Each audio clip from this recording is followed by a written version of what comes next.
We shall move to questions without notice. Are there any questions? I'll give the call to the member for McPherson. My question is to the Prime Minister. According to the ABS, there are now 34,000 more unemployed Australians than a month ago. Inflation soaring above the RBA's target band, leading to concerns about stagflation. And every month, the average household is paying $1,800 more on their mortgage under this Labor government. Is this what the Prime Minister meant when he promised no one will be left behind? Call to the Prime Minister. I thank the member for his question, but it was an interesting use of statistics there, because I was waiting for him to mention the fact that 1.1 million jobs have been created under this government.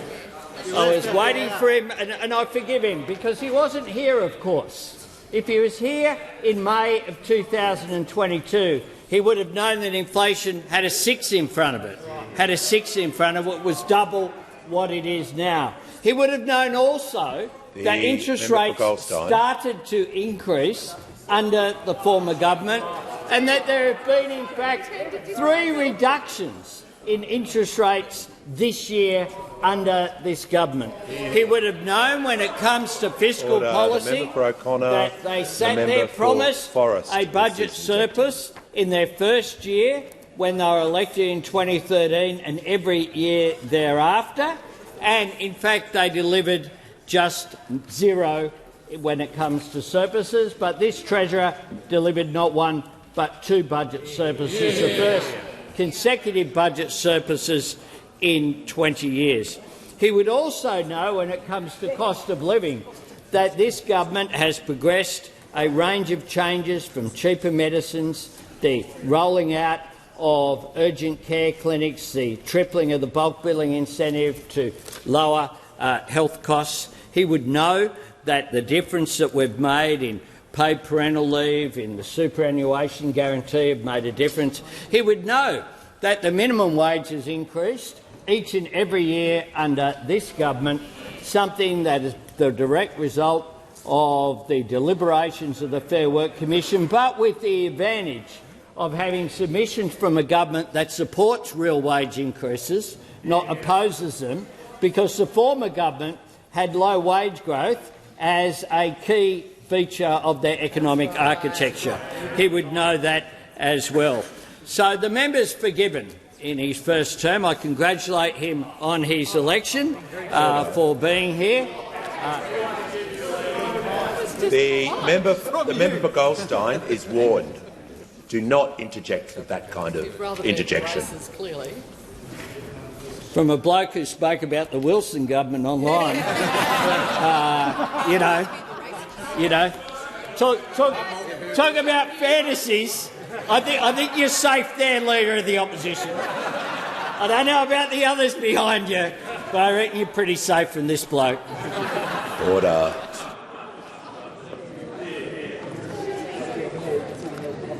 When the House comes to order, we'll hear from the honourable member for Ford. My question is to the Prime Minister. How is the Albanese Labor government helping to deliver cheaper, reliable energy for Australians? Are there any risks to our energy security? Call to the Prime Minister. I thank the member for Ford for his question, and I re-congratulate him on his election as well. Mr Speaker, when we came to government, we inherited a debacle of a situation when it comes to energy, and it was put very well by Mr Curry of the Australian Financial Review. Always worth reading, Mr Speaker. And he said this: in reality, the climate wars of the past 2 decades, caused primarily by recalcitrance from the Conservatives, is the reason why the energy grid today is such a dysfunctional and costly mess as it tries to play catch-up. Mr Speaker, I couldn't have put it better myself. But when we came to government, of course, what Mr Curry is referring to is the fact that 24 out of 28 ageing coal-fired power stations announced they were closing within the decade. 8 had already closed, including Hazelwood, because they were old and at the end of their lives. That all happened on the Coalition's watch. And then they put $3 million into a feasibility study for Collinsville, remember that? With zero chance of it ever progressing. And of course it didn't progress under them. They did nothing about it, no plan whatsoever for our long-term energy security.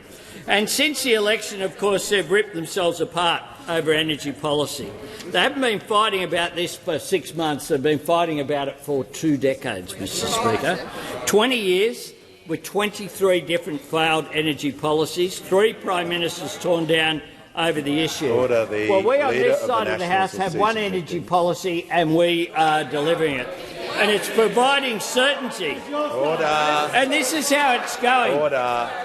The head of the Australian Industry Group responsible for manufacturing was asked, does Australia need another debate about net zero? And this is what Innes Willox had to say. Oh God, no, no, anything but, please. We've been there before many times over the past 20 years. For many in business, there will be a lot of eye-rolling about this, simply because business had hoped that the broad fundamentals were settled. And that is what is so important. The Business Council of Australia, brand black. Order. The member for Lyne, the member for Forrest and the member for O'Connor, all 3 of you are now warned. Just enough of the interjections. You've just been going non-stop. Have some control.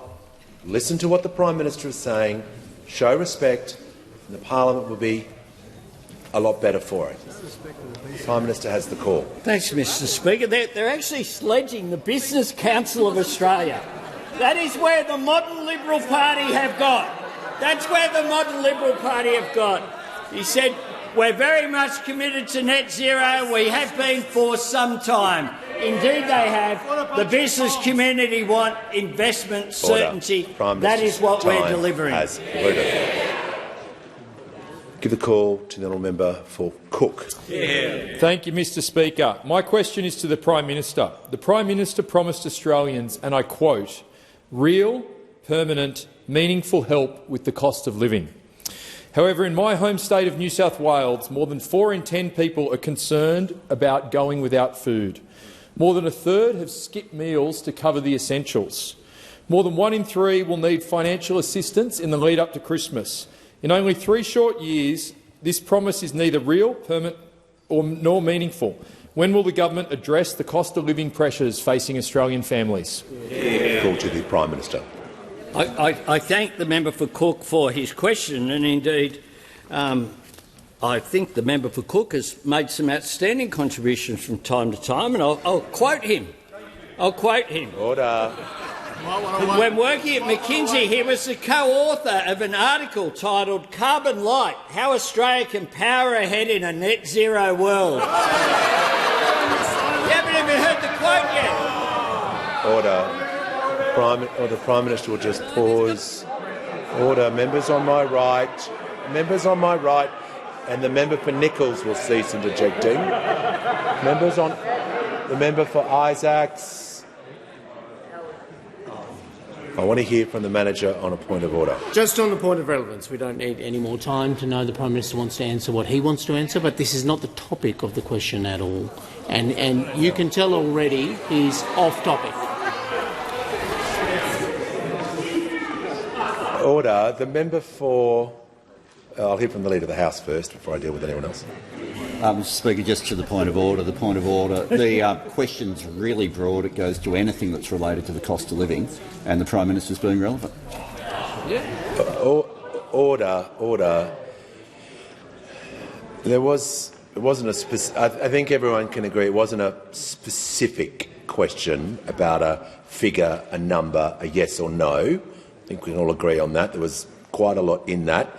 And I think if someone asks a question and the Prime Minister is referring to that member directly, he's done that and he's entitled to do that. So we're just going to make sure he's being directly relevant to the topics he was asked about cost of living, about a number of other points, particularly on the economy that he was asked about, including in the lead-up to Christmas, and about Australia. And the question was about when will Australians get the support they need.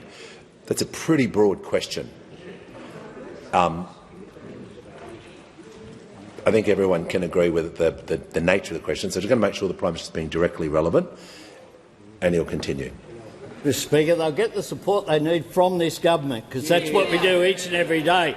And indeed, the member for Cook, who went on to back in the policy that was established by the former member for Cook when they established the net zero target under the former Morrison government, had this to say: McKinsey analysis estimates that these opportunities would add about Australian dollars $75 billion to the Australian economy each year through to 2035, as well as an additional 130,000 direct jobs over the period. I reckon that would help them out, 130,000 direct jobs. He went on to say, Australia is facing a global economic transition that it cannot stop. Fortunately, the lucky country can make its own luck. Blessed with natural endowments, it can ensure a just transition with abundant economic and employment opportunities in the same regions that will be affected by the inevitable decline in fossil fuel exports. Well, there it is, Mr Speaker. There it is, Mr Speaker. There it is. The member for Cook has asked and I'm question. asked also about living standards, about prices going down. Let me just give a few facts. On the 1st of January, the price of medicine goes down to $25. The lowest it has been since 2004. I reckon that'll help people. Pensioners and concession card holders, the price of medicine's frozen at $7.70 for the rest of the decade. I reckon that helps people. For 108,000 families and small businesses who've installed a cheaper battery, the price of installing solar is down and their energy bills are down permanently. I reckon that helps people. Tell you something else that helps people. The tax cuts for all 14 million Australians that we implemented that were opposed by those opposite, where the member for Cook went to an election saying that not only had he voted against it, they'd introduced legislation into this chamber to increase income taxes for every single Australian taxpayer. The fact is that we are focused on cost of living. Those opposite are just focused on each other. With the call to the member for Reid. My question is to the Minister for Climate Change and Energy. How is the Albanese Labor government helping Australians take advantage of reliable renewable energy? What policies would deliver less reliable forms of electricity? Why is certainty so important? Call to the Minister for Climate Change and the Minister for Energy. Well, I thank my honourable friend for the question and thank her for everything she does representing her community so well, Mr Speaker. And I'm pleased to inform the House that 110,022 Australian households have now taken up the Albanese government's cheaper home battery policy, up around 2,000 since yesterday. Australians getting on with the job of reducing their emissions and their bills. But of course, we know that there's much more to do. And that's why today the Albanese government has announced our latest reforms to energy pricing in Australia, particularly the introduction of solar sharer, which will see a compulsion on energy companies to deliver an option for their consumers in default market offer states of having a free power period in the middle of the day. And we can do this because 4.2 million Australian houses have rooftop solar, which means there's plenty of cheap and often negative priced power in the system during the day, and that has not been passed on to consumers as much as we would like. So we will require energy companies to offer this. Now, think about the opportunities for someone working from home, for example. People working from home will always have the support of this side of the House, and those people will be able to shift their energy use in some instances to the middle of the day and know it is for free, with no charge coming. Or a retired couple, a pensioner couple living at home, who can know between maybe 12 and 3 that their energy will be free. Or someone with an app that can control their power and can schedule their dishwasher or their washing machine to be free of charge operating in the middle of the day. These are important, meaningful reforms that put Australians more in charge and deliver cost-of-living relief. And that's what real reform looks like, important reforms to ensure that consumers are put first. And the member asked me what threats there would be and what would be an unreliable source of energy. And of course we know that the most unreliable source of energy in the Australian grid at the moment is coal-fired power, with coal-fired power stations being broken down all the time. Now, we've had some revelations from those opposite in recent days, not only net zero, but the National Party announcing they support building new coal-fired power stations. The leader of the Nats said one of the ways you can reduce emissions is to build new coal-fired power stations. And the leader of the opposition, the leader of the Nats, says that was Page. Well, he did refer to the Page report, which was the National Party report he called crucial. And to justify this, the Page report refers to, and I quote, independent modelling by Arch Energy, which found that an ultra-supercritical coal plant could supply electricity. Now, when I looked at this independent modelling, what does it say? By Arch Energy, this report is written solely for the benefit of Coal Australia. That's what the independent modelling is, solely for the benefit of Coal Australia, and they assume a coal price of $40 to $60 when actually the coal price is over $100. I might assume I'll look like George Clooney next year. It doesn't mean it's going to happen, Mr Speaker. You can't just assume your way to cheaper energy prices. You need to deliver policies for it. Before I call the member for Indi, I'll just welcome a few people to the parliament today. First of all, Mr Darren Young, the Deputy Leader of the Opposition from the Northern Territory, Jacinta Amakora, the State Member for Western Victoria, is a guest of the Deputy Prime Minister, and also in the gallery today are alumni and participants of the Pathway to Politics for Women program, hosted by the member for Reid. On behalf of all members, good luck in your careers and welcome to you all. I give the call to the honourable member for Indi. Thank you, Speaker. My question is to the Minister representing the Minister for Environment. Regional Australia is key to the success of the energy transition, and we know 70% of regional Australians are in broad support. However, poor community consultation is eroding social licence. The EPBC bills do not include a community consultation standard that would build trust. Will the Minister commit to best practice community engagement standards under the new EPBC Act? The call to the Leader of the House as the Minister representing the Minister for the Environment. Thanks very much, Speaker. And I thank the member for Indi both for raising the legislation, but also following what has been a theme for the member for Indi in her entire time in this place about community consultation and involving the community in decision-making. The environment legislation that's before the chamber is aimed quite squarely at being able to deliver better outcomes for the environment and also a faster decision-making process. As part of that, as people know, it's based closely on the Samuel report. The Samuel report noted that the Act, as it's currently portrayed, doesn't have clear standards, doesn't have clear benchmarks. And one of the areas that Graham Samuel referred to where these benchmarks and standards could be established is with respect to community consultation, raised directly there. Now, we've said that soon we'll be making draft standards available for matters of national environmental significance and for offsets, also the First Nations engagement standard and data and compliance would come next. None of these standards actually have force until they have legislation to bounce off effectively, to launch from. And so the Samuel Review recommended other standards, including a community consultation standard. My understanding is the minister. Also, I know the minister's looking into it, and my understanding is the minister's spoken directly to the member for Indi about community consultation standards as well. But as I say, to be clear, we can't actually make any standards until the bill has become law, and this is where we have had a long time with the Samuel report not becoming law. For a long time, since this bill was commissioned in 2019 and handed to the then Environment Minister, now the Opposition Leader in 2020, we have had 5 years where the recommendations that have been there for a better outcome, where the recommendations have been made for what the outcomes will be that would deliver a better outcome for the environment and a better outcome for business. And we have not had the situation where the legislation's been before the parliament to be able and to make its way through the parliament.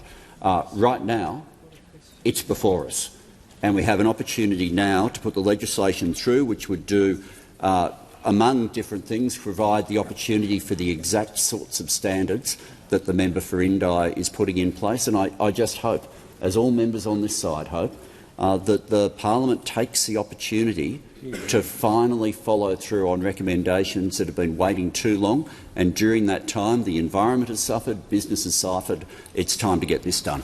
Give the call to the honourable member for Jagga. Thank you, Speaker. My question is to the Treasurer. Why is reliable energy so important to Australia's economy, and how does that compare to other approaches? Call to the Treasurer. Thanks, Speaker. I thank the member for Jagga for the question, but also for the really important work that she does with the Minister for Climate Change and Energy in our team. Now, the member for Jagga understands, even if those opposite do not, that the transition to cleaner, cheaper, more reliable energy is a golden economic opportunity for our country and for its people. And that's because as the ageing coal-fired power stations become less reliable, as they come out of the system, it's those two influences which are pushing up prices, and that's why an orderly transition and considered investment in cleaner, cheaper, more reliable energy is so important to our economy. Now, Mr Speaker, when we released our 2035 targets, we put out the detailed Treasury modelling at the same time, and the conclusions of that Treasury modelling were really clear. And the conclusions were that clear and credible climate action will lead to more jobs, higher wages and better living standards. An orderly transition will give businesses the clarity and certainty they need to seize the opportunity and invest in Australia with confidence. And it also concluded that a disorderly transition would mean fewer jobs, less investment, lower wages, lower living standards and higher power prices in a smaller economy. Now, what the Treasury also concluded, Mr Speaker, when they released these three scenarios, is that the only thing worse than a disorderly transition would be to abandon net zero entirely, which is what those opposite are proposing to do. The Treasurer will pause. The member for Page has the MPI today. I do not want another word out of him today, otherwise we will not have a matter of public importance. I mean it. If you want a matter of public importance, it's simple. Don't interject anymore, because I'm left with another choice. So everyone's crystal clear about what's going to happen. Great. The Treasurer has the call. Mr Speaker, what those opposite are contemplating represents economic insanity, pure and simple. Now, if you look at the document that the Treasury put out with the modelling, they made the following points clear, and I'm quoting the Treasury. The economic cost to Australia of not pursuing net zero would be significant and consequential. Not pursuing net zero by 2050 risks lower economic growth, reduced investment, missed export and employment opportunities and higher electricity prices.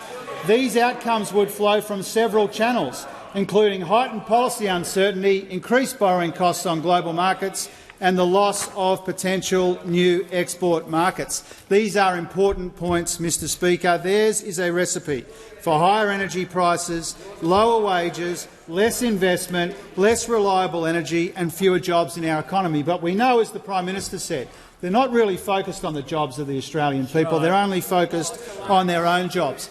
They are absolutely tearing themselves apart over net zero. They are divided, they are divisive, they are delusional, and that's why they're in disarray. But, Mr Speaker, when it comes to this most important economic transformation, this side of the House will continue to work through the issues in a considered and methodical way, because our objective is to make the most of this crucial economic transition in our economy so that our people benefit. Call to the Honourable the Deputy Leader of the Opposition. Thank you, Mr Speaker, and my question goes to the Treasurer. The Treasurer has overseen a litany of economic disasters, but always blames someone else. Higher energy prices, someone else's fault. The fastest fall in living standards in the developed world, someone else's fault. 12 interest rate rises, someone else's fault. Unemployment's up, someone else's fault. On our way to $1 trillion of debt, someone else's fault. Will the Treasurer take some responsibility for his economic mismanagement? Give a call to the Treasurer. Thank you, Mr Speaker. When there are good developments in the economy, I share the credit with the Australian people. And I, as Treasurer, and this government, we take responsibility for working through the challenges in our economy. And having taken responsibility for cleaning up the mess that was left to us by those opposite, It's time for those opposite to acknowledge as well and to take responsibility for the fact that they had inflation running twice as high as it is now. And they had huge deficits as far as the eye can see, and they racked up $1 trillion in Liberal debt. They doubled the debt even before the pandemic, Mr Speaker. So we take responsibility for working through the difficult issues in our economy. We're getting real wages moving again. We got inflation down to half of what we inherited. We delivered a couple of surpluses. We got the deficit in the third year down to a fifth of what we inherited from those opposite. We got the debt down by $188 billion, saving Australians $60 billion in debt interest compared to what those opposite left them, Mr Speaker. And so if you look right across the board, whether it's unemployment, average unemployment under this Prime Minister, the lowest of any government in the last half a century.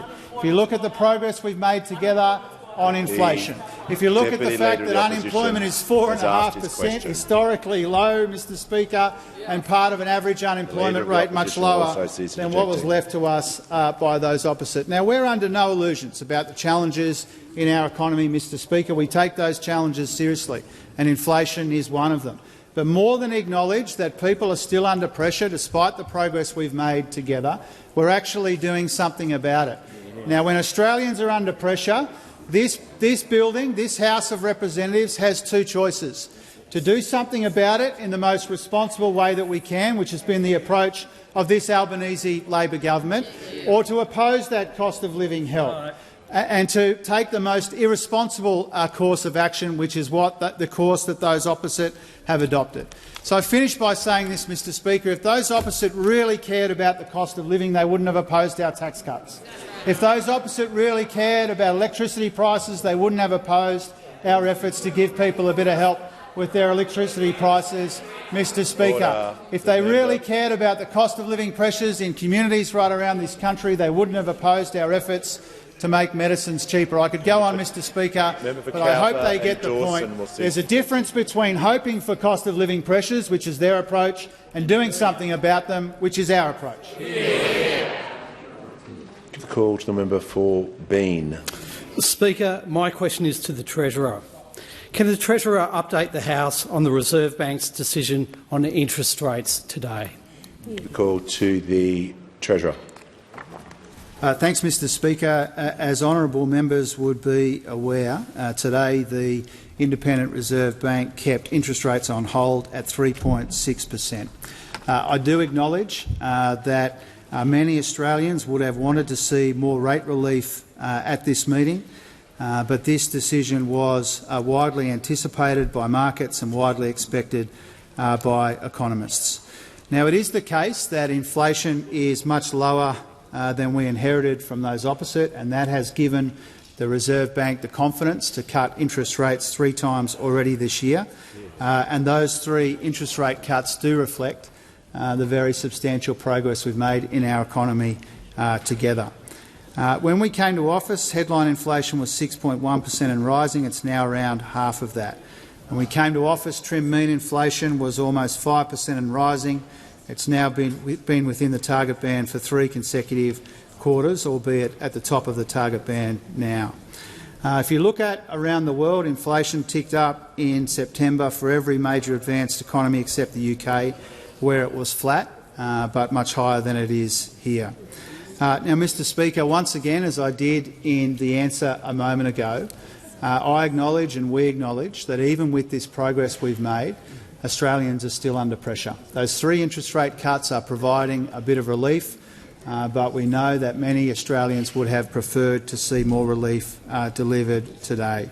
We've got inflation down, we've kept unemployment low, the economy's continued to grow, the private sector is recovering in welcome ways, we've got real wages growing, and interest rates have fallen 3 times this year, but we always know that there is more work to do. Now, Mr Speaker, if you have a look at the forecasts which were also released with the Reserve Bank's decision today, you will see that when it comes to government spending in the Reserve Bank's own forecast, they've actually downgraded the contribution made by public spending in our economy.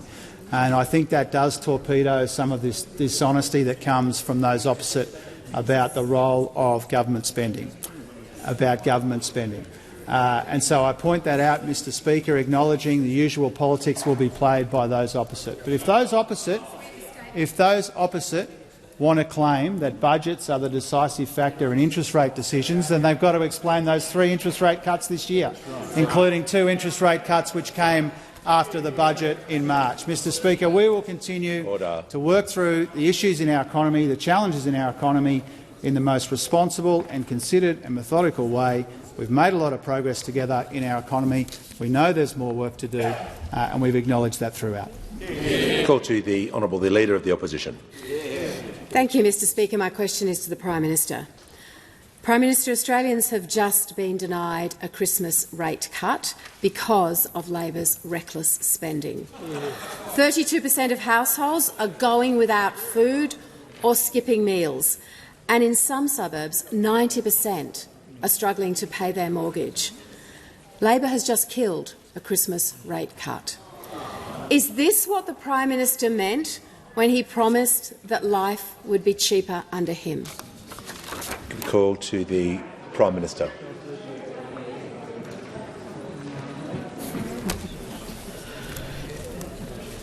Mr Speaker, notwithstanding some of the rhetorical flourishes in that question, the fact of the matter is that this side of the House is the only side of the House, sometimes with support from the crossbenchers, to be fair, some of the time.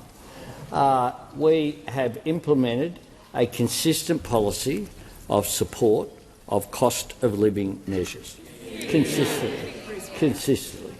And when it comes to fiscal policy, of course, we are happy to compare our fiscal policy of 2 budget surpluses and lower deficits, of savings, $188 billion of reduction in debt as a result of government actions, $60 billion less in interest payments on that debt as a result of government actions, with the previous regime of 9 years, which promised a budget surplus in the first year and every year thereafter and didn't deliver a single one. One of the things that characterises this government is that we go and we under-promise and over-deliver. We didn't go to an election. We didn't promise that we would produce Leader of the Opposition will cease injecting surpluses, and yet we delivered not 1 but 2. We dealt with issues such as the member interjects about power prices. We didn't go to an election saying there would be a $600 billion nuclear plan. What we have done is to intervene in the market to put a cap on coal and gas prices. That's something that we did that was pretty unprecedented. We didn't promise we'd do that, but the global inflation spike and the biggest energy crisis since the 1970s required urgent government action, and we did that in partnership with the Perrottet government in New South Wales, a Liberal government in New South Wales that actually behaved responsibly,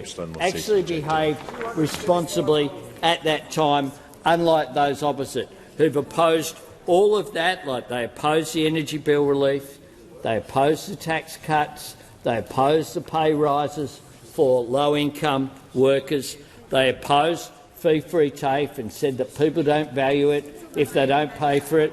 They opposed cheaper medicines. They opposed all of those measures. And the Leader of the Opposition interjects suggesting, just like the speech she gave recently, which foreshadowed austerity measures going through, how will that help people? Concluded.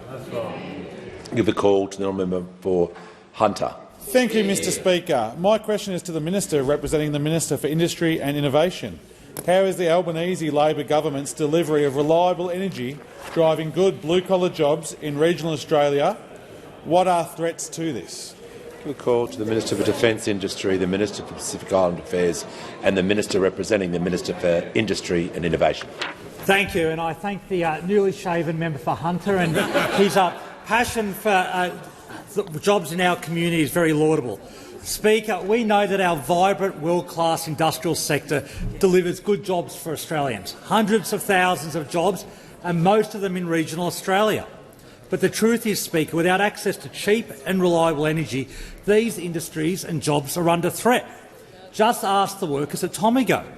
And Rio has been very clear. They haven't been able to secure competitive coal power offers. That's the truth of the matter, Speaker. But it's a very different situation in Gladstone, where Rio have been able to secure renewable energy agreements. Boyne Island Smelter has secured 80% of its electricity needs through new firmed renewable projects, the cheapest power available, Speaker, and at prices that not only keep the smelter open, but give the owners the confidence they need to invest. The bottom line is that without access to reliable energy now and for years to come, heavy industries like smelters will not have a future. And the future, Speaker, is renewables. And the Albanese government recognises this. And we're supporting industry as it moves to renewable energy through the Powering the Regions Fund and the Green Aluminium Production Credit. The Net Zero Fund will invest $5 billion from the NRF on energy efficiency and decarbonising at large industrial sites, and also invest in low-emissions manufacturing. And the Capacity Investment Scheme, Speaker, is delivering 40 gigawatts of the cheapest generation and storage available. And the CFC, which those opposite try to abolish, has driven renewable energy infrastructure and technology projects nationwide. But the truth is, Speaker, at Tomago, we're seeing the consequences of the Coalition's decade of energy policy failure. 22 failed energy policies, and the workers of Tomago are paying the price. Leader of the Opposition. Speaker, I'm also asked about threats. We've been modernising our electricity grid, and the Coalition has opposed us at every step of the way. The Coalition has campaigned against generation projects across the nation, and in abandoning net zero, the National Party has betrayed regional Australia. Even though they know regional Australia has the most to gain from taking action on climate. Renewables are creating jobs and new revenue sources right across regional Australia. And in campaigning against affordable energy, the Coalition is campaigning against blue-collar jobs. We're making sure that we can deliver the cheapest power possible and, in turn, a world-class, vibrant industrial sector. In contrast, the Coalition's chaos and division is making energy more expensive, unreliable, and will kill manufacturing stone dead. Order. Before I call the member for Page. Look, the Leader of the Opposition, no one else was injecting for a majority of that answer. To be continually interjecting like that, it's not acceptable. So I'm just going to ask you to assist the remainder of question time to limit the interjections so we can continue. The call to the member for Page. Thank you, Speaker. My question is to the Minister for Climate Change and Energy. Tomago Aluminium supports around 1,000 workers in the Hunter region of New South Wales and is looking at a potential closure. Tomago CRO, Jerome Dazal, has said, quote, "Unfortunately, all market proposals received show future energy prices are not commercially viable." Minister, you say renewable energy is cheaper and that you are installing lots of renewables for the future. If that is the case, why can't Tomago get an energy price in the future that is affordable? Good question. Call to the Minister for Climate Change and Energy. Well, thank you, Mr Speaker. I thank the honourable member for his question, and I thank him for quoting the Rio Chief Executive Officer. I think it would have been better, however, if he'd not stopped mid-sentence in that quote, because the member for Page read out part of the quote. He said, "Unfortunately, all market proposals received so far show future energy prices are not commercially viable." But there's not a full stop in the quote, there's a comma. And he goes on to say, "and there is significant uncertainty about when the renewable projects will be available at the scale we need." Now, the point is, Rio and Tomago are arguing for more renewables, not less. They are not blaming renewables. They're calling for us to do more, and we agree with them, Mr Speaker. The opposition are the ones out of touch the opposition are the ones who are so desperate they actually have to cut a sentence halfway to make their case. Now Rio runs more than one smelter. They also run a smelter in Gladstone, and that smelter is safe. And one of the reasons that smelter is safe is because they have been able to enter into contracts with renewable energy providers. That's why. And of interest, perhaps to the House, some of the renewable energy contracts that the Gladstone smelter has entered into are with Smoky Creek Solar Farm and another solar farm in the area. Another solar, Calliope Solar Farm, and as well as being the two solar farms, Smoky Creek and Calliope, that Rio has entered into arrangements with. You know what else they've got in common? The member for Flynn opposed them both. Member for Flynn opposed them both, publicly campaigned against both of them. So this is the hypocrisy of those opposite. They rail against renewable energy and campaign against it, when people who actually understand how the economy works, like Rio, actually support renewable energy and enter into contracts with the very projects that those members opposite campaign against. I mean, they are so out of touch with the economic reality of Australia in 2025. They have to misquote Australia's biggest employers. They were just a few moments ago laughing at the chief executives of the Australian Industry Group and Business Council of Australia and saying, what would they know about the economy? The Australian Industry Group and the Business Council. Those geniuses who sit behind the leader of the opposition know better than the Business Council and the Australian Industry Group about business and industry. I think that tells us a lot. Call to the honourable member for Leichhardt. Thank you, Speaker. My question is to the Minister for Resources in Northern Australia. How is the Albanese Labor government ensuring a strong resources sector that creates good and well-paid jobs in Australia's regions? What proposals are threatening Australia's resources sector? Call to the Minister for Resources and the Minister for Northern Australia. Thank you, Mr Speaker, and I thank the member for Leichhardt for his question. He knows, like the Albanese Labor government knows, that a strong resources sector is vital for regional communities and for Australia's economic future. That's why we're backing projects that not only deliver jobs today but set us up for the industries of tomorrow. Mr Speaker, the road to net zero runs through Australia's resources sector. Through our critical minerals resources, we have a once-in-a-generation opportunity for new Australian resources projects to underpin the global transition. That's right, the global transition to net zero.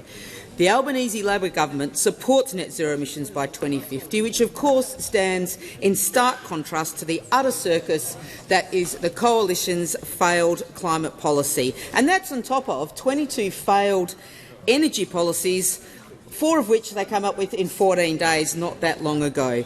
Mr Speaker, the chaos and division of those opposite would make energy more expensive, more unreliable, and would absolutely kill investment in this country. Mr Speaker, it is those opposite that is the threat to our resources sector in this country, have no doubt about it. Meanwhile, this government, the Albanese Labor government, is getting on with the job of delivering a strong resources sector that is backing in new jobs and new investment in our regions. We are backing the critical minerals and rare earth sector through our $17 billion production tax incentive. Now, that is the biggest government investment in an Australian resources sector in this nation's history. And those opposite voted against it, Mr Speaker. Let everyone remember that. But us on this side, we know that every dollar invested in critical minerals and resources helps scale up projects, helps bring more jobs to our regions, more apprenticeships, more opportunities for small business right around our regional communities. Mr Speaker, this government is backing important strategic rare earths projects. Take, for example, in Alice Springs, the Great Arafura Nolans rare earths projects. This government has invested significantly in that project, but we don't invest alone. Alongside us, accredited agencies from the governments of Canada, of the Republic of Korea, of Germany and, of course, the United States of America. And why are they backing it? Because it is an important geostrategic project of global significance. But for the people of Alice Springs, what does it mean? It will support 600 construction jobs with 350 new ongoing roles in Alice Springs. Now, that is of vital importance for a town like Alice. Now, while those opposites squabble and squawk about their various energy policies, their various climate policies, This government continues to represent. We will deliver for the regions while those pretend to represent the regions. We are serious about backing the resources sector of this country while those only pretend to. Call to the member for Curtin. This question is to the Minister representing the Minister for the Environment. The benefits in the current environmental protection reforms are at risk of being undermined by huge loopholes. Under the reforms, projects can pay for environmental damage into a centralised offsets fund.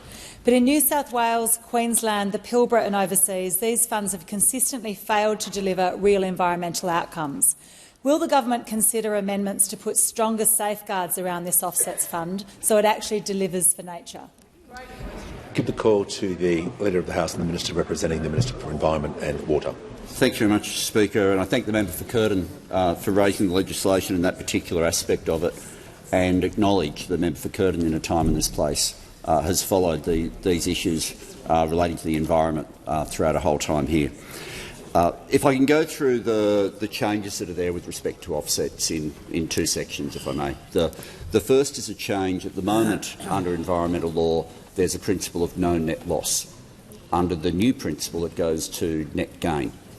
And that's a significant shift that happens in terms of what offsets are aiming to be able to deliver for the environment. The second concept at the moment is that a business delivers an offset directly themselves, and that's the only option. And as the member for Curtin has described, under the legislation, there becomes an option of either delivering the direct offset, the business itself, or paying for the government to do it via a restoration contribution payment. There is potentially a real strength for the environment in the payment mechanism if we get this right, and it's this. When you have small offsets all over the place, effectively you end up with no sections that are large enough or have landscape scale to have true environmental resilience, particularly when we're dealing with climate change. If you can have somebody who is independently charged with looking at where those offsets occur, then instead of businesses choosing this area and that area, and effectively you end up with a map of Australia that looks like someone's got a toothbrush and spattered bits of paint, you get these tiny little dots with no resilience, you end up with a situation where you can deliver landscape scale offsets which are capable of resilience and therefore delivering a long-term outcome for the environment in a scenario where we've made the change I referred to at the start of going from no net loss to a net gain. So that's why the independent restoration contributions holder is established. The concept of that holder is effectively for the land sector an equivalent to what we have under the Water Act for the Commonwealth Environmental Water Holder, where you have someone who is in charge of holding these, in this case this amount of money, but delivering with a direct obligation to provide landscape-scale outcomes, which project by project the environment has never been able to get out of the EPBC Act. The concept that the member refers to in terms of the government's appetite for amendments, the minister has made clear that we are in discussions on this legislation. We want to be able to see it get through, and we're in constructive conversations with the different groups around the parliament. We want to make sure that we get this done and we get it done this year. Give the call to the honourable member for Gilmore. My question is to the Minister for Health. How is the Albanese Labor government's record investment in bulk billing making it easier for Australians to see a GP for free after a decade of cuts and neglect? What has been the response to these changes? Call to the Minister for Health and Ageing, the Minister for Disability and the National Disability Insurance Scheme. Thanks, Speaker. The member for Gilmore is an amazing advocate for a stronger Medicare on the South Coast. Because of her relentless advocacy, we'll soon be extending the operating hours at the Batemans Bay Urgent Care Clinic to 18 hours a day, 7 days a week, to soak up some of the demand that's going to flow from changes to the hospital at Batemans Bay that the New South Wales Government has made. We'll also shortly announce details of the urgent care clinic at Nowra that is going to soak up some of the demand from the really busy emergency department at the Shoalhaven Memorial District Hospital. But it's not just better urgent care that the member for Gilmore campaigns about. She's been out and about talking up our record investment in bulk billing, Mr Speaker. She recently visited Grand Pacific Health in Nowra, where the practice manager, Charisse Morris, said this, Mr Speaker: "This will make a huge difference. If people don't have to pay that gap for general consults, that's food in their mouth." The Sussex doctors at Sussex Inlet posted this on Facebook. She brought this to my attention.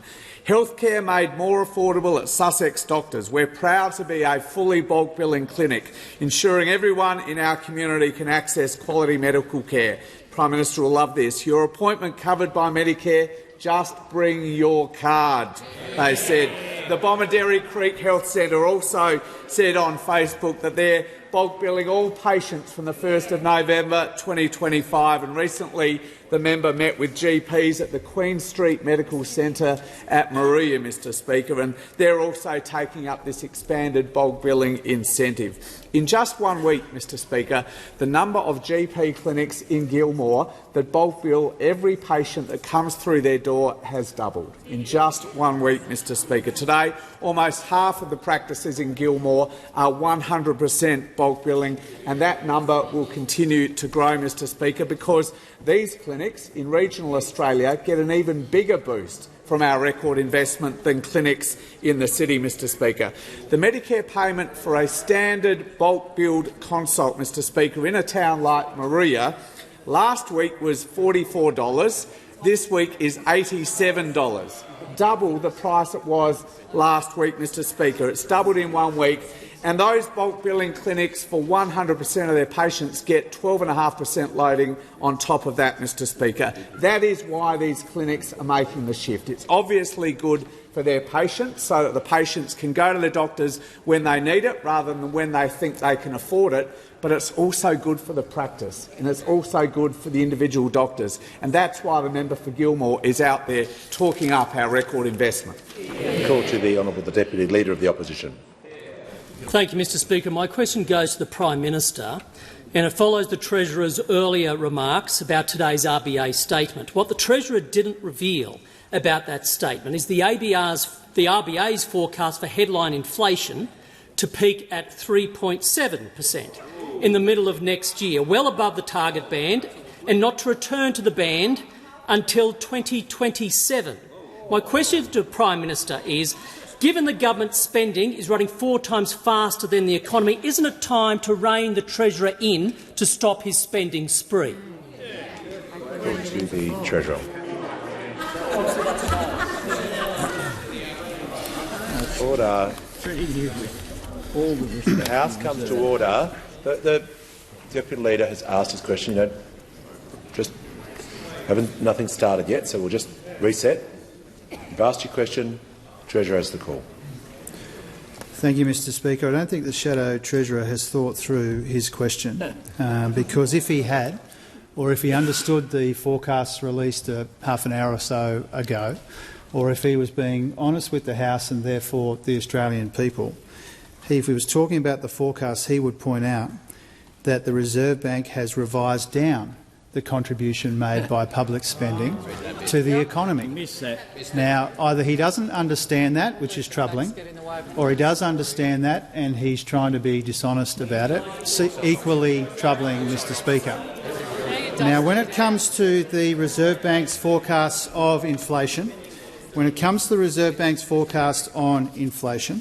the point that they have made in their statement on monetary policy today is that a number of the factors which drove up the inflation number in the most recent data they consider to be transitory. They do acknowledge, as we do, that there's still inflationary pressures in the economy, but they say when you compare quarter on quarter, they expect there to be a moderation in December. Now, that's not necessarily my opinion. Those are the words that the Reserve Bank put out in their statement of monetary policy about half an hour ago, Mr Speaker, and so he should be honest about it. And similarly, Mr Speaker, when it comes to this idea, which is wrong, that government spending is the reason why we have seen an unwelcome tick-up in inflation in the most recent data. And similarly, if he wants to say that government spending and government's budgets are the decisive factor in interest rate decisions, then he needs to explain those 3 interest rate cuts this year, Mr Speaker, including 2 after the March budget, Mr Speaker. Now, if he wants to talk about what the Reserve Bank Governor thinks about the government's fiscal position, then perhaps he could read into the Hansard, as I'm about to do, what Governor Bullock said last week when she was asked about the fiscal position. And this is what Governor Bullock had to say, I'm quoting, "We have got relatively low debt compared to other countries, relatively low debt to GDP ratios. Our deficits as well, we've had a couple of surpluses, and the most recent deficit, in fact, is quite small as well." And this view that the Reserve Bank Governor has is shared by Fitch Ratings Agency last week when they reaffirmed our AAA credit rating. So, Mr Speaker, I'm very happy to take as many questions as he can muster when it comes to the forecasts and when it comes to the fact that even with the revised forecasts, the Reserve Bank is expecting under this government for inflation to be considerably lower than the higher and rising inflation left to us by those opposite. Call to the member for Petrie. Thank you, Speaker. My question is to the Minister for Housing, Homelessness and Cities. How is the Albanese Labor government supporting first home buyers into their own homes sooner, and what other approaches to housing is the government being asked to consider? Call to the Minister for Housing, the Minister for Homelessness and the Minister for Cities. Thank you, Speaker, and I thank the member for Petrie for her question. Speaker, since our government was elected in 2022, almost 1,000 of her constituents have bought their first home with the support and backing of our government, and there will be many more to come, Speaker. Now, Mr Speaker, Australia is in the grips of a housing crisis that's been building for 40 years. We know that the long-term fix here is we've got to build more homes. The majority of our historic $43 billion housing agenda is devoted to doing just that. The more housing we build, the more affordable housing becomes for Australians. Now, Speaker, we got some good news. Just yesterday we learned that building approvals around Australia are up 15.3% on last year, Speaker. These are meaningful numbers, and this number has been growing fairly consistently now for 20 months. We have got a long way to go on housing, but we're seeing some really important progress. Now, our government knows, Speaker, that people need help on housing right now, and that is why we are so proud to see a massive expansion in home ownership opportunities. Our government has now helped 197,000 Australians around the country get into their first home with our 5% deposit scheme. Now, Speaker, the member asked me about alternative approaches, and we do see from those opposite a completely different attitude to housing. They are completely out of touch, not just with energy policy, but also with the housing experience of Australians, Speaker. Now, in fairness to those opposite, this is not a new feature of the 48th Parliament. You'll remember, Speaker, when Malcolm Turnbull was Prime Minister, he said the answer for young people trying to get into their own home was that parents should shell out to help their kids, which doesn't help much if your parents aren't millionaires. When Joe Hockey was asked what advice he'd give to a young person struggling to get into housing, get this, Speaker, he said, get a good job that pays good money. As if the housing challenges facing our country is some kind of personal failing of the young people around the nation. Now, Speaker, we know that for most of the time the Coalition were in office. They were so disinterested they didn't even bother having a housing minister. And yesterday, the member for Wright said the quiet part out loud. According to him, the Coalition didn't have a housing minister because there was no problem with housing under the former government, Speaker.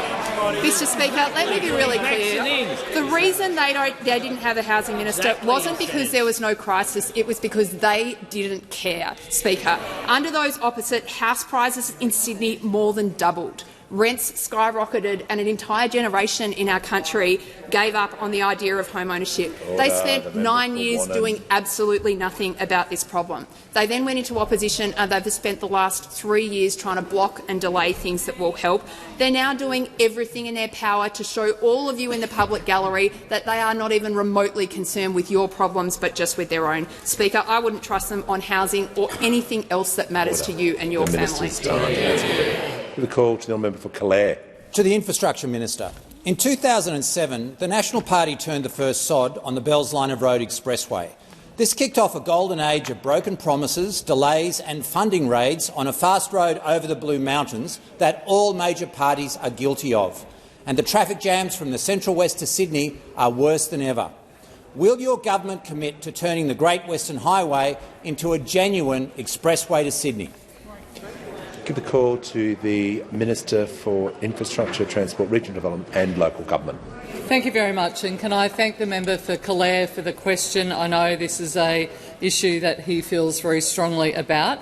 I understand through my office's engagement with the New South Wales Minister, Minister Aitchinson's office, that they are currently undertaking a white paper investigating options for upgrades to the Great Western Highway, and that is currently well progressed. I also understand that you have met with Minister Aitchinson to discuss the progress of this work in New South Wales. As a member would appreciate, with projects of this nature and the size, that we can't really proceed without the support of the New South Wales Government. Their consideration of this project is still underway, and of course then, as we do in the usual way through budget processes, we consider any proposals to see whether the Commonwealth will co-invest with those. But as you are aware, the proposed tunnel between Katoomba and Lithgow was committed to by the former LNP government, with only $2 billion committed for works either side of the tunnel and an extra $500 million committed by the New South Wales Government. The middle section alone of that tunnel would cost in the order of $11 billion and would be the longest road tunnel in the country under the Blue Mountains. All of that, of course, was unfunded when we came to office, and it's pretty emblematic, frankly, of the way in which those opposite announced projects, decided to stand up with their press releases, sometimes with fake cheques, about road funding, but couldn't deliver because it was all about the announcement and not about the delivery. Now, we have changed that.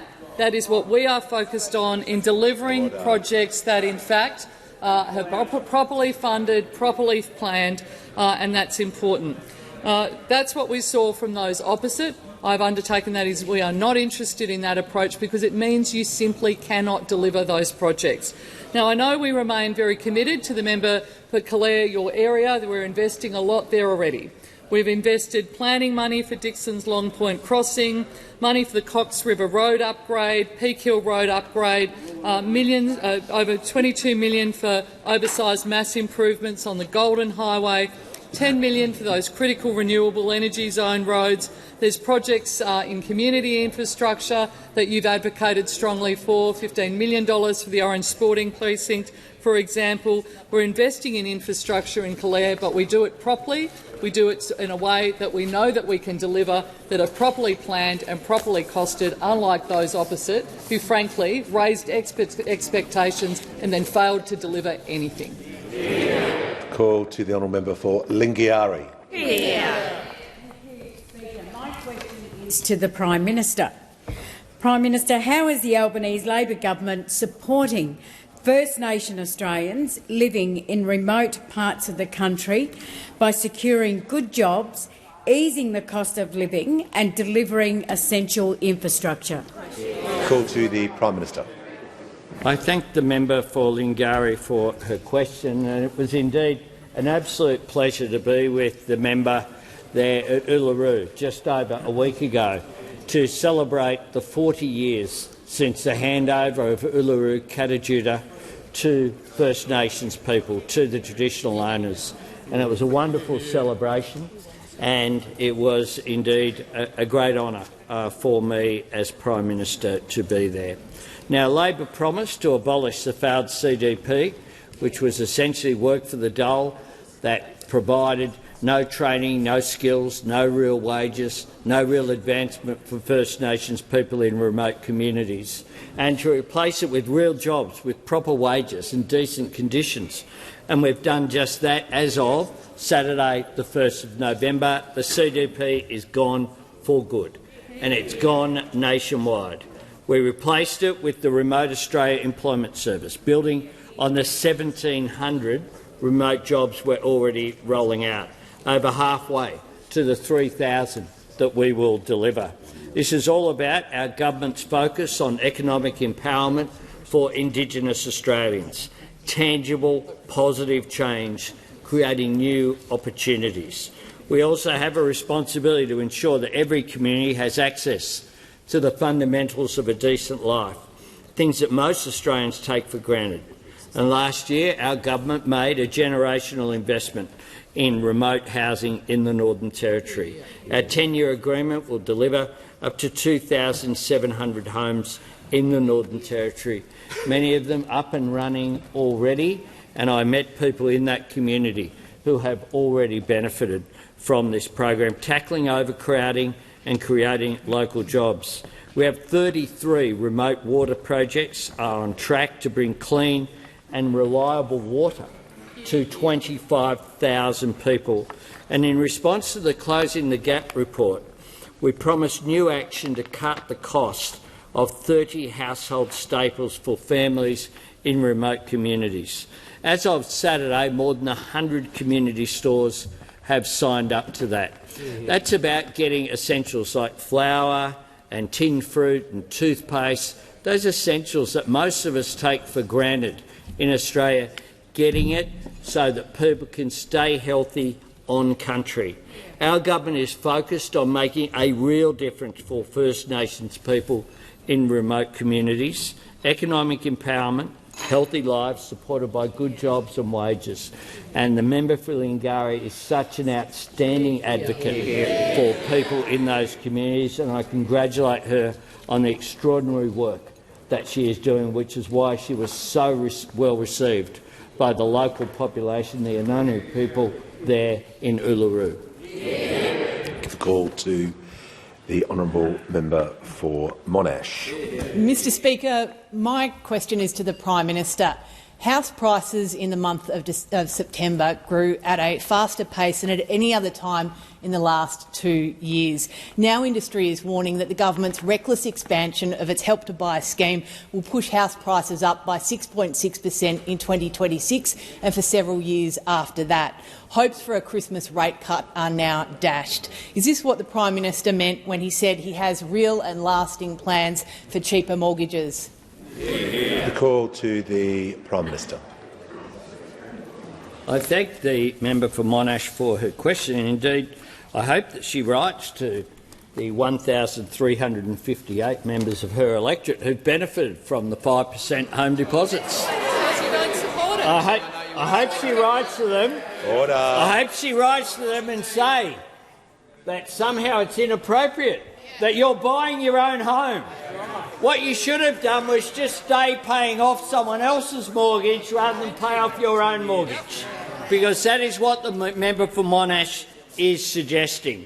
But she raises housing policy under this government that I'm proud to lead, with a housing minister who's doing an extraordinary job supporting increases in social housing, increased build-to-rent schemes for private rentals, as well as increased home ownership across the board.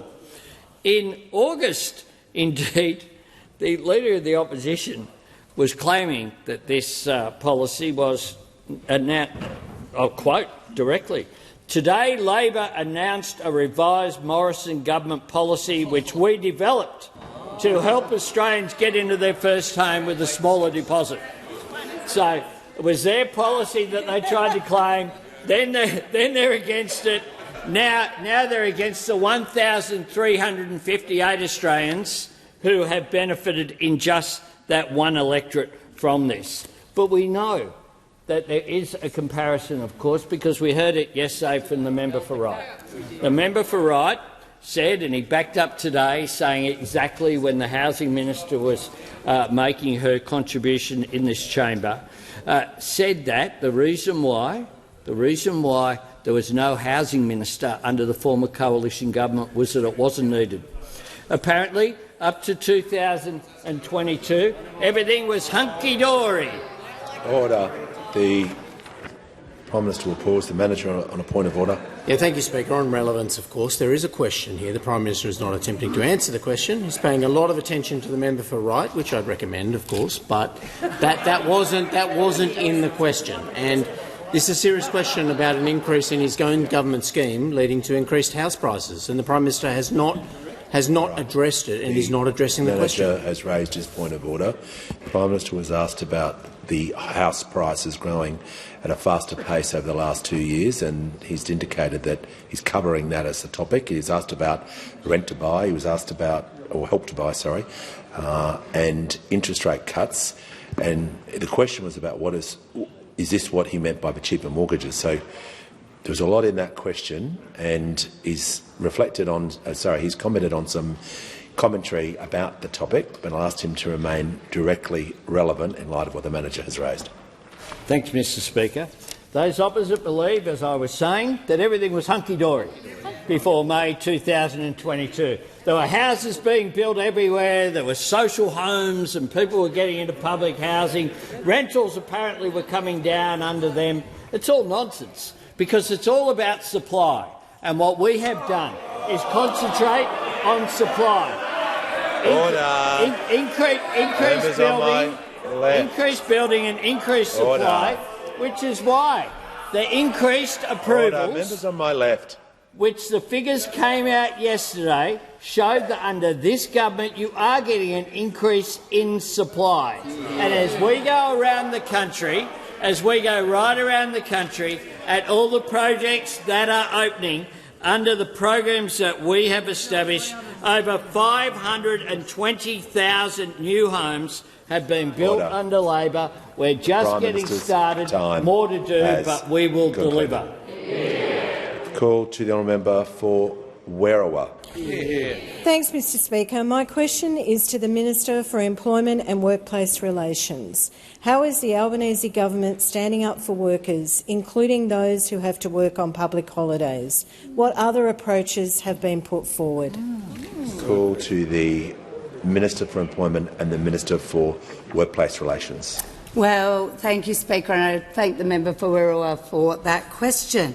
It has been 9 weeks and 4 days since our legislation to protect penalty rates came into effect. And this government took this action because if you work on weekends and public holidays, you deserve penalty and overtime rates. And if you are one of the almost 6,000 award-reliant workers working in Victoria today, our legislation has protected your penalty rates because the Albanese Labor government backs low-paid workers. Now, Speaker, I'm asked how this compares to other approaches.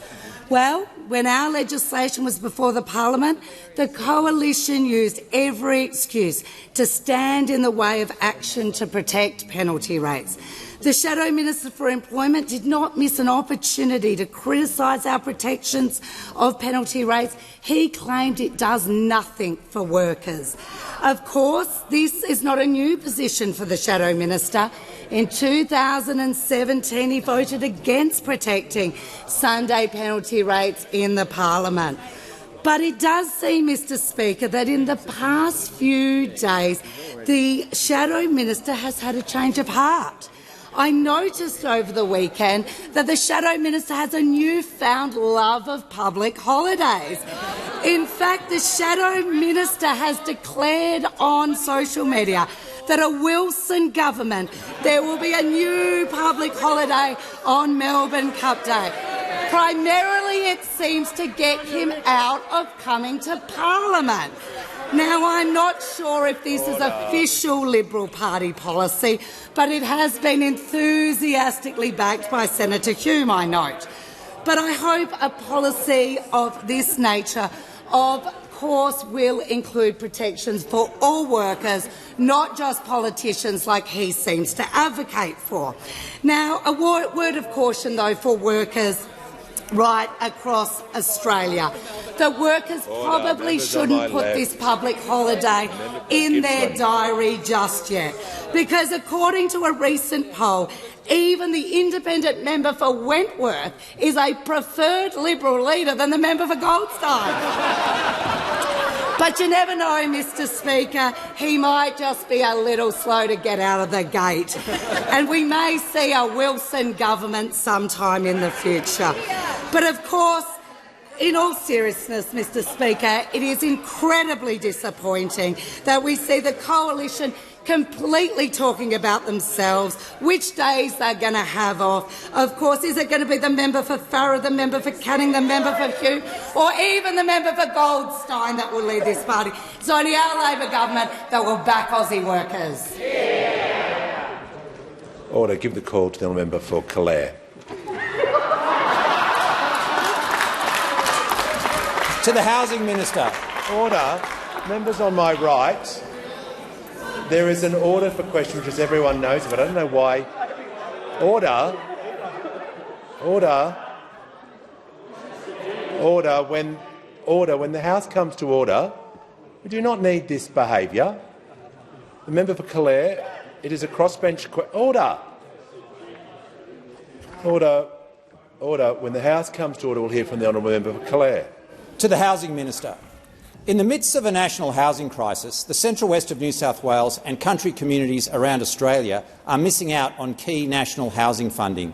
Community housing providers like Housing Plus can't get a look in with the Housing Australia Future Fund. The stats show that regional New South Wales is not getting its fair share. The Housing Australia Future Fund is in danger of being known as the Housing Australia Future Fund for city people. When will country people get a fair go from this fund? Give the call to the Minister for Housing, the Minister for Homelessness, the Minister for Cities. Thank you so much, and can I thank the member for Calais for his question and the really powerful advocacy he provides for people in his part of the world. Speaker, he's absolutely right. I'm on my feet often talking about the shape of this national housing crisis that's been cooking in our country for 40 years.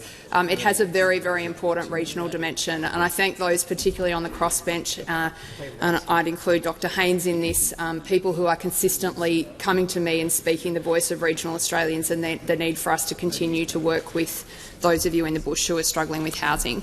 The home ownership statistics in your part of the world are looking pretty good. I think there's about 1,300 people in the member for Calais electorate who've got into first home ownership with our government's backing, but home building is going to continue to be an issue. We have a Housing Australia Future Fund is the centrepiece of our government's commitment to building 55,000 social and affordable homes around the country. 5,000 of those homes have already been constructed, and most of those have tenants in them. We've got about 25,000 that are in planning or construction. The remainder of the Housing Australia Future Funds have not yet been committed. What I would say to the honourable member, Housing Australia has a requirement to deliver housing around the country, but I'd offer him the opportunity, if he'd like, for me to meet with his community housing providers to talk about the remainder of the HAF money. There's two really important funds that are being expended at the moment. One is the remainder of the Housing Australia Future Fund. The other is the $1 billion, part of the $1.2 billion commitment that our government's made to building crisis and transitional accommodation around the country. I might add, Speaker, that's 20 times what the Coalition spent in 9 years, and we're expending that in our first 5 years in government. This is another thing that the member for Calais might be interested in. So really pleased to come and talk to you and your community about that, I'd say to the honourable member. And I will just say to the parliament, you know, all of us represent local electorates where there's housing need that's particularly acute. We've all got people in our communities that need and deserve extra support from our government on housing. After a 9-year period where the Coalition built 373 social and affordable homes, we're building 55,000 over 5 years. Whatever you might like to say about housing, Speaker, this is a really meaningful contribution to a national problem. You know, I meet the tenants who live in these homes. I hear how their lives have been radically changed overnight because for the first time in their life, many of them have got access to secure housing. I'm thinking of a woman who I met in Adelaide recently who was looking at becoming homeless late in her life. She's in a Housing Australia Future Fund home. It's changed her life and the life of her family, and we're going to do it 55,000 more times. Thanks, Speaker. Call to the honourable member for McNamara. Thank you, Speaker. My question is to the Minister for Education. What is the Albanese Labor government doing to help Australians with a student debt and to make our education system better and fairer? Call to the Minister for Education. Thanks very much, Mr Speaker, and can I thank again my friend the member for McNamara for his question. Well, the race that stops the nation has been run and won, and there are a few lucky winners across the country. But in the next few weeks there won't just be a few winners, there'll be millions of them. And that's because we're cutting student debt by 20%. Mr Speaker, we're now in the home straight. A year ago, the Prime Minister announced it. 6 months ago, Australia backed it. 3 months ago, we passed it. And in just a couple of weeks' time, Australians will get it. Millions of Australians will get their student debt cut by 20%. Millions will get their debt cut by thousands of dollars, on average about $5,500. And young people don't always see something for them on the ballot paper when there's an election, but they did this year, and they voted for it in their millions.